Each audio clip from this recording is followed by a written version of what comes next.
अजीब सा कंफ्यूजन है। एक तरफ भारत की जो जीडीपी है वो 8.2 की तेज रफ्तार से दौड़ रही है, दूसरी तरफ ठीक उसी समय पर आईएमएफ जो है वो भारतीय आंकड़ों को सी ग्रेड में डाल देता है, जो कि उसकी दूसरी सबसे खराब श्रेणी है। इसका मतलब है कि भारत के जो आंकड़े हैं उसमें बहुत सारी कमियां हैं जो कि इंटरनेशनल लेवल पर सही नहीं है।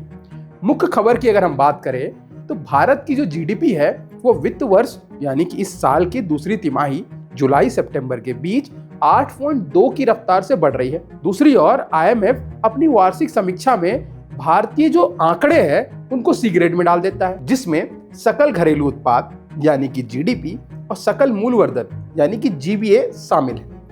आईएमएफ के अनुसार इस ग्रेड का यह मतलब होता है कि जो आंकड़े दिए गए हैं उसमें कुछ कमी है और निगरानी कुछ हद तक बाधित है। बात अगर हम जीडीपी की करें तो वो किसी भी देश के सीमाओं के अंदर एक साल में बिकने वाली सभी फाइनल गुड्स और सर्विसेज की कुल वैल्यू होती है। इसे 3 तरीकों से गिना जाता है। प्रोडक्शन यानी जो चीजें भारत में बन रही है, इनकम यानी उससे कितनी इनकम हो रही है, और एक्सपेंडिचर यानी कि जो लोग खर्च कर रहे हैं उसका टोटल। भारत में यह काम जो है वो एनएसओ करता है, नेशनल स्टैटिस्टिक्स ऑफिस, जो कि मिनिस्ट्री ऑफ स्टैटिस्टिक्स के अंदर आता है। लेकिन आईएमएफ का कहना है कि भारत के आंकड़ों में फ्रीक्वेंसी और टाइमिंग तो ठीक है, लेकिन जो कैलकुलेशन यानी जो मापने का तरीका है उसमें बहुत सारी कमी है। मतलब भारत जो है वो अभी भी 2011 और 12 को बेस ईयर मानता है और उसी से अपनी जीडीपी को कैलकुलेट कर रहा है। ध्यान देने वाली बात है कि इसके बाद इकोनॉमी में कितनी सारी डिजिटल सेवाएं, फिनटेक, गिग इकोनॉमी और ई कॉमर्स जैसे बदलाव आए हैं। यह बेस ईयर अब इकोनॉमी की असली तस्वीर नहीं दिखाता है।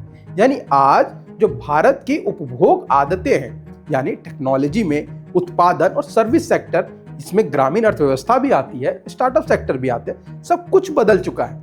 लेकिन जीडीपी मापने का आधार 15 साल पुराना है। 2011 में ओटीटी और नेट पर इतना खर्च थोड़ी ना होता था जितना कि हम लोग आज करते हैं, और ये आज का सबसे इंपॉर्टेंट खर्च है।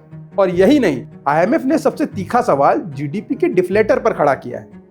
जीडीपी डिफ्लेक्टर जो है वो मूल रूप से किसी भी देश की महंगाई को मापने में उपयोग होता है, क्योंकि ये किसी भी अर्थव्यवस्था में एवरेज प्राइस के स्तरों में परिवर्तन को दिखाता है और इसीलिए इसका उपयोग महंगाई को मापने में होता है। सीपीआई यानी उपभोक्ता मूल्य सूचकांक को इसके साथ जोड़ा जाता है, पर भारत जो है वो अभी भी थोक मूल्य सूचकांक यानी डब्ल्यूपीआई का उपयोग करता है, जबकि दुनिया की सारी जितनी भी आधुनिक अर्थव्यवस्थाएं हैं पीपीआई यानी प्रोड्यूसर प्राइस इंडेक्स का उपयोग करती है, क्योंकि डब्ल्यूपीआई महंगाई को ऐसे मापता है कि वो असल उपभोक्ता के जेब के दर्द को नहीं पकड़ पाता, क्योंकि ये थोक मूल्य में इसकी गणना करता है और आम आदमी यानी कि आप और हम थोक में थोड़ी ना चीजों को खरीदते हैं। इसीलिए जब महंगाई की काउंटिंग में ही कमी आ जाती है तो जीडीपी जो है वो स्वाभाविक रूप से ज्यादा दिखती है।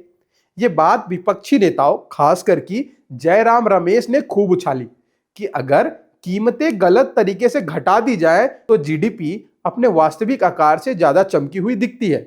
आईएमएफ ने भी ये कहा है कि भारत प्रोडक्शन आधारित जीडीपी और खर्च आधारित जीडीपी में बहुत बड़ा फर्क दिखाता है और ये अंतर बताता है कि अर्थव्यवस्था का बड़ा हिस्सा जो कि अनौपचारिक क्षेत्र, एमएसएमई, ग्रामीण उत्पादन, लोकल सेवाएं और घर आधारित यूनिट आंकड़ों पर चलता है, वो इसमें कवर ही नहीं होता।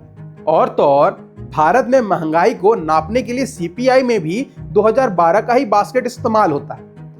आजकल की जिंदगी में online food delivery, OTT, gym, private health care, coaching और ऐप आधारित कैब सेवाएं भी आम हैं, जिनको ये शामिल ही नहीं करता।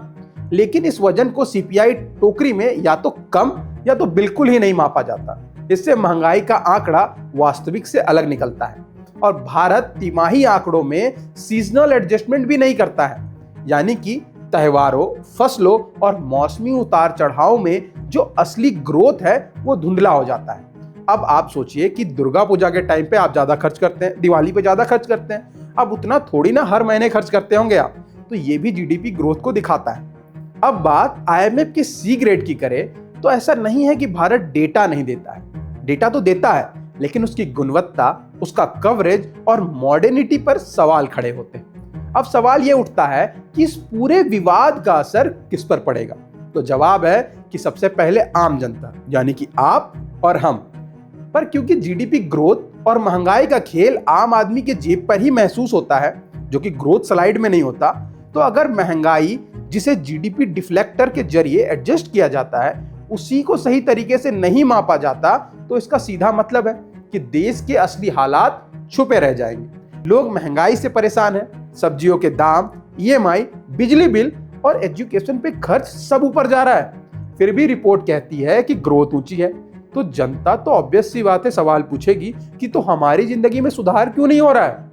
और जब आंकड़े ही भरोसेमंद नहीं होते तो आरबीआई जैसी संस्थाएं जो ब्याज दरों और महंगाई के बीच सही संतुलन बनाती है वो ये नहीं कर पाती, जिससे आम आदमी को ब्याज दरें बढ़ने या बचत पर कम ब्याज मिलने का सामना करना पड़ता है। इसके अलावा नौकरी, रोजगार पर भी असर पड़ता है, क्योंकि अगर आंकड़े ही विश्वसनीय नहीं होते तो निवेशक भारत में कम पैसा लगाते हैं और ज्यादा रिटर्न मांगते हैं, जिससे उधार लेना महंगा हो जाता है।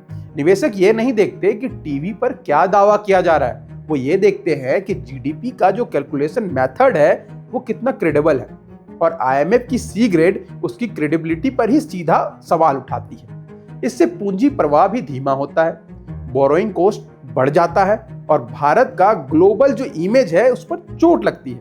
इस पूरी बहस में असली मुद्दा यही है कि क्या भारत का विकास का जो नैरेटिव है और भारत की वास्तविक जो आर्थिक जिंदगी है वो एक दूसरे के साथ मैच करते हैं। मतलब जो ग्रोथ रेट सरकार दिखाती है और जो आम आदमी है उसके जीवन में जो बदलाव है वो सेम है या नहीं।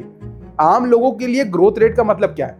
नौकरी बढ़े, तनख्वाह बढ़े, महंगाई जो है वो कंट्रोल में रहे और जीवन का स्तर थोड़ा सा बेहतर होता जाए समय के साथ। और यदि जीडीपी आंकड़े चमक रहे हैं और गरीब की थाली फिर भी महंगी हो रही है, युवा फिर भी बेरोजगार ही घूम रहा है, किसान फिर भी फायदे में नहीं है और छोटे उद्योग स्ट्रगलिंग है, तो आईएमएफ की जो चेतावनी है वो बहुत मायने रखती है, क्योंकि तब समझ आता है कि जीडीपी की कहानी जो है वो कहीं और लिखी जा रही है और जीवन की कहानी कहीं और।